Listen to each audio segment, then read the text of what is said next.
Hi students, in this lecture I will give you a tip that will help you to remember the storage temperature for the basic components, that is plasma, platelets and red cells. Think of a unit of whole blood sitting by the refrigerator. The plasma goes straight across to the freezer and is stored at minus 18 degrees centigrade or colder.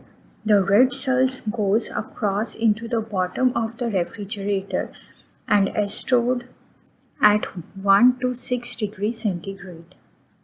Like plates in your home are stored on a shelf at room temperature, so platelets are stored on a rotating shelf at room temperature or at 20 to 24 degrees centigrade. So by this trick, you will never forget the storage temperature of the basic components. I hope it will be helpful for you.